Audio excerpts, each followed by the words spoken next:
In the early years of the last century, Mason City was dominated by the brick and tile industry. In fact, by 1912, Mason City was shipping more brick and tile than any other city in the world. In 1927, Charles Lindbergh, fresh from his transatlantic flight, attended the dedication of the Mason City Airport.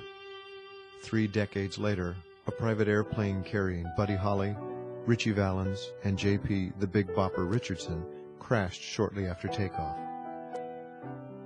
It became known as the day the music died. In March of 1934, the gangster John Dillinger came to Mason City. He was part of a gang bent on robbing the First National Bank. Although the robbery netted less than the gang had hoped, the large crowd of witnesses gained a story that was told and retold 1,000 times. Meredith Willson, perhaps Mason City's most famous son, provided the world with a sentimental portrait of the early days of the 20th century in his musical The Music Man. Although best known for that work, he was an accomplished musician, performing in John Philip Sousa's band and the New York Philharmonic Orchestra. Early in his Hollywood career, he composed the score for the Charlie Chaplin classic, The Great Dictator. Today, his legacy is celebrated in the Music Man Square, a 1912 River City streetscape.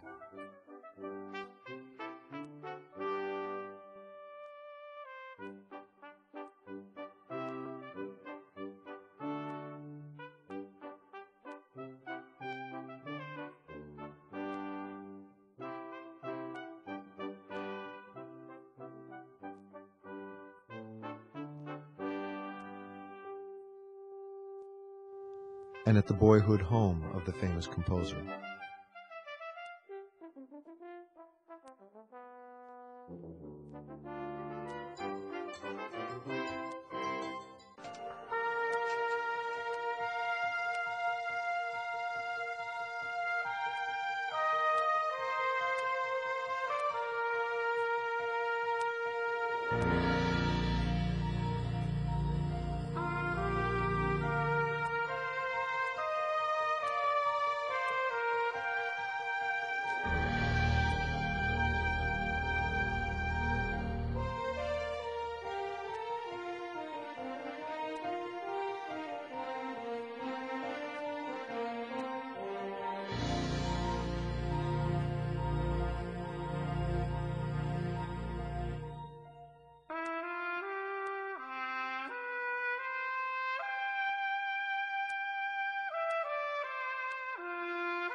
In 1966, the Charles H. McNider Museum opened. Named for one of Mason City's most successful citizens, The museum is home to one of the nation's best collections of American art.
The museum also houses the World of Puppets collection.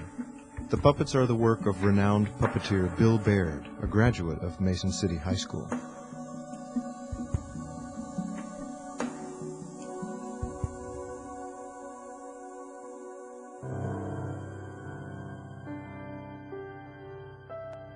Frank Lloyd Wright, perhaps America's greatest architect, came to Mason City in the early 1900s.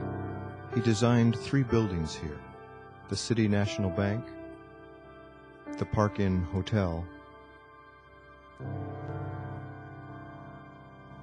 and the private residence of Dr. G.C. Stockman.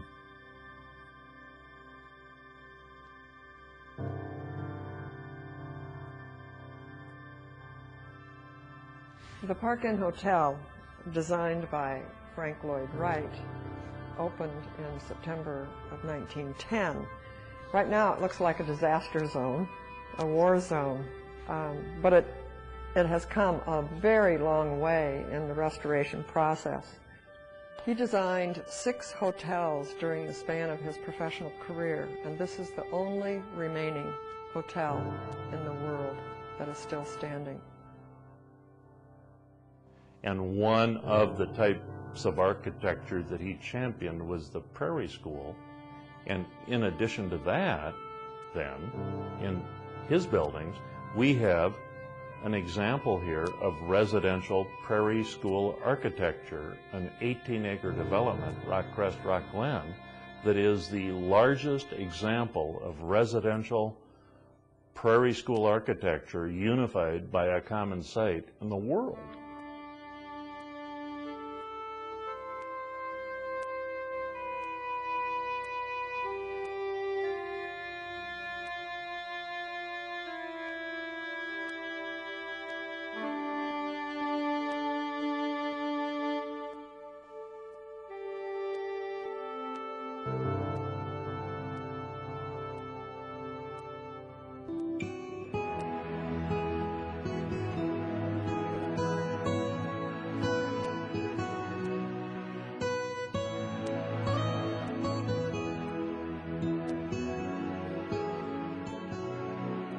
If you like a population area like we have here in North Iowa, what a great place to live.